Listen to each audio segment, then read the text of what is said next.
Question है वैदिक गणित का 11वां प्रश्न है, 2 नंबर का आएगा। वैदिक गणित के सवाल मैं पहले भी कर चुका हूं। वो क्या थे कि एक एक नंबर के थे, एक एक नंबर के 2 सवाल थे। ये 11वां क्वेश्चन है, ये भी 2 नंबर का ही है।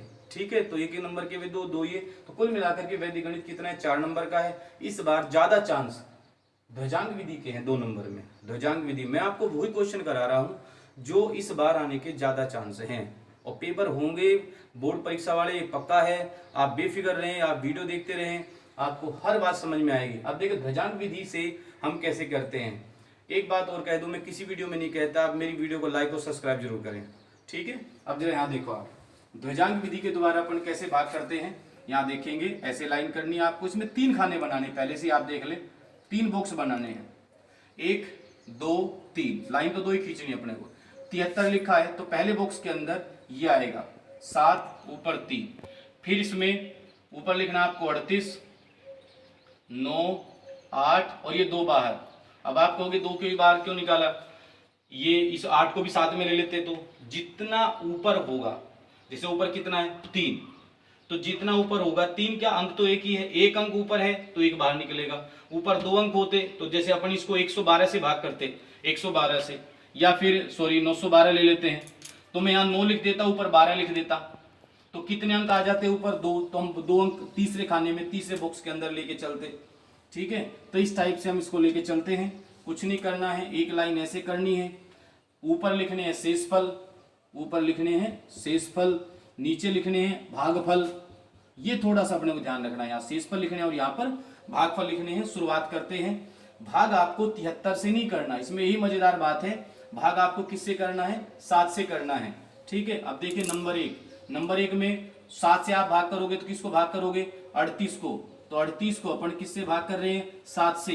तो 2 चीजें आपको लिखनी है, एक तो लिखने आपको भागफल, एक लिखना है आपको शेषफल। अब देखो जैसे आप 38 को 7 से भाग करोगे तो 7 पंजे 35, तो भागफल कहाँ लिखना है आपको, नीचे। शेषफल कहाँ लिखना है, ऊपर। तो 35, तो यहाँ शेषफल कितना आ जाएगा, 3। तो अपन 3 लिख देंगे यहाँ, शेषफल यहाँ लिखेंगे, यहाँ लिखेंगे। इसको तो हम भाग कर चुके हैं। अब आपको क्या करना है, आपको लिखना है कि नया भाज्य, नया भाज्य। तो नया भाज्य क्या है आपका, 39। उसके बाद क्या लिखना है, संशोधित भाज्य। ये थोड़ा सा आपको ध्यान रखना है, संशोधित भाज्य। संशोधित भाज्य क्या हो जाएगा आपका, 39 माइनस 39 माइनस क्या, 5 की गुणा 3 में कर दो भाई, इसको भी तो यूज करना है, 7 को तो यूज कर ही रहे हैं। तो 5 गुणा 3, तो 5 गुणा 3 कितने होते हैं, 15।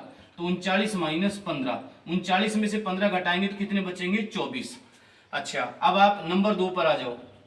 फिर अब आपका जो नया भाज्य है वो 24 है। तो जैसे अपन ने पहले ऊपर 38 को 7 से भाग किया था, अब 24 को 7 से भाग करेंगे तो भागफल क्या होगा, तो देखिए भागफल हो जाएगा आपका, भागफल 7 या 21, 3, और शेषफल क्या हो जाएगा, शेषफल आपका हो जाएगा 3 शेषफल हो जाएगा। तो भागफल कहाँ लिखना है, नीचे। शेषफल कहाँ लिखना है, ऊपर। ठीक, ये तो मैंने सिर्फ एक आईडी से बताया था, वैसे यहाँ कुछ नहीं लिखना है आपको। फिर वही बात आएगी, नया भाज्य, हर बार एक ही बात, नया भाज्य। अब नया भाज्य क्या हो जाएगा, 38, ये हो गया 38, नया भाज्य। फिर वही बात, संशोधित भाज्य, संशोधित भाज्य। संशोधित क्या हो जाएगा, 38 माइनस, भाई पहले तो 5 की गुणा 3 में की थी, अब 3 की गुणा 3 में करो, तो 3 गुणा 3 कितने होते हैं, 9। तो 38 माइनस 9 कितने हो गए, 29। भाई जैसे आप घटाओगे फिर वही बात आ जाएगी, नंबर 3।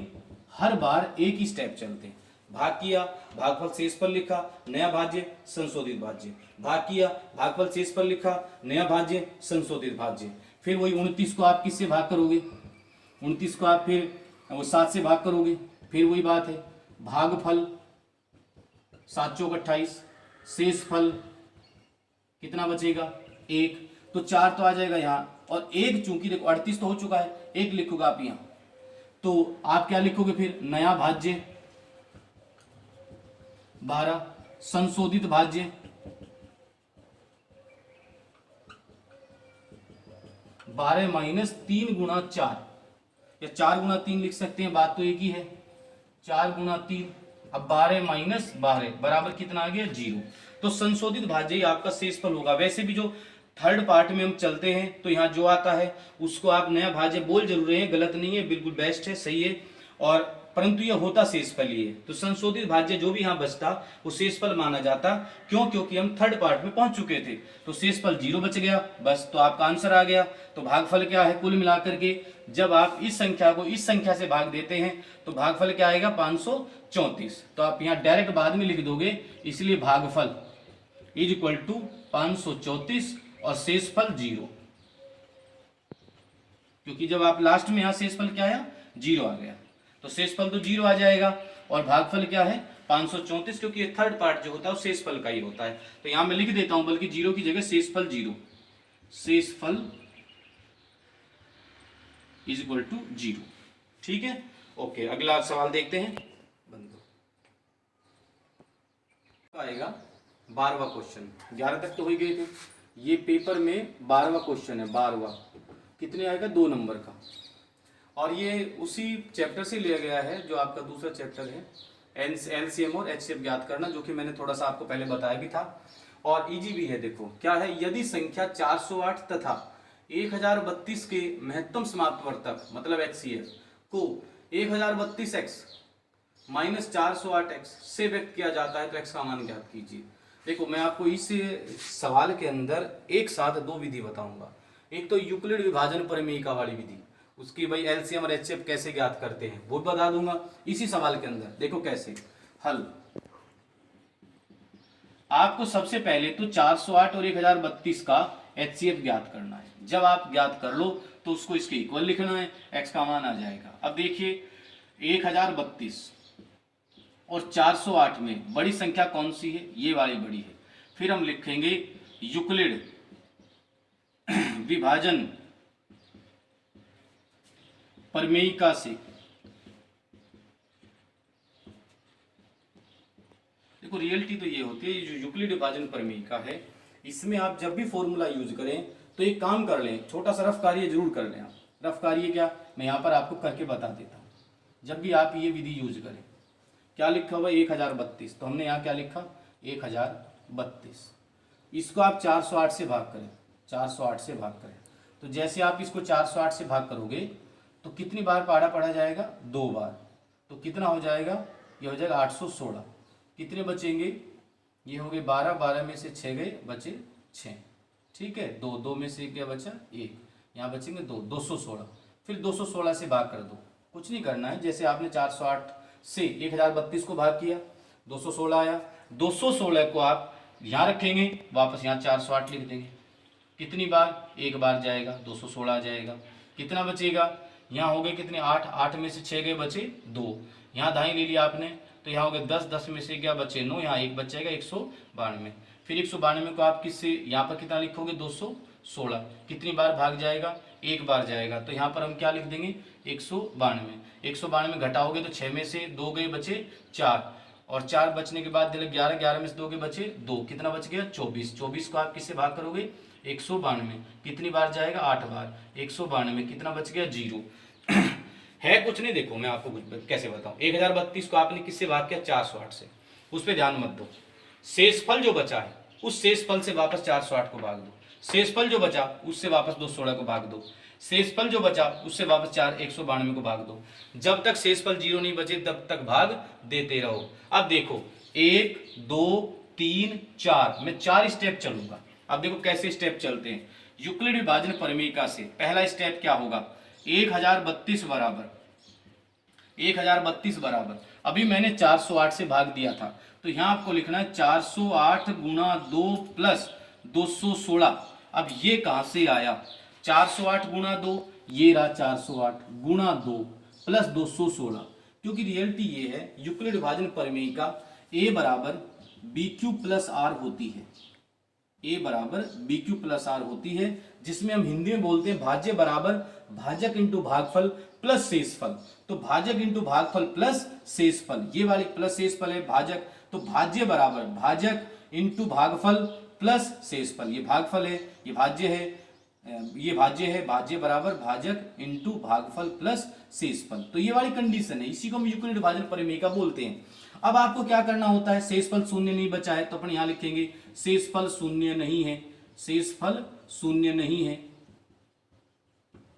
अब ये आपको हर बार आगे आगे करते जाना है। ये आपका नंबर 1 था, अब नंबर 2, ऐसे स्टेप बाय स्टेप चलना है। अब आप क्या लिखोगे कि 408 बड़ी है, 216 छोटी है। फिर आप लिखोगे 408 बराबर, वहीं से देख देख के लिखेंगे अपन, 216 लिखा है तो 216 में अपन कितने गुणा करेंगे, वही 1 की, तो यहाँ पर लिख दिया मैंने 1, और प्लस में कितना लिखोगे आप, 192, जो कि नीचे बचा हुआ प्लस करेंगे। फिर वही बात आ जाएगी, शेषफल शून्य नहीं है, शेषफल शून्य नहीं है।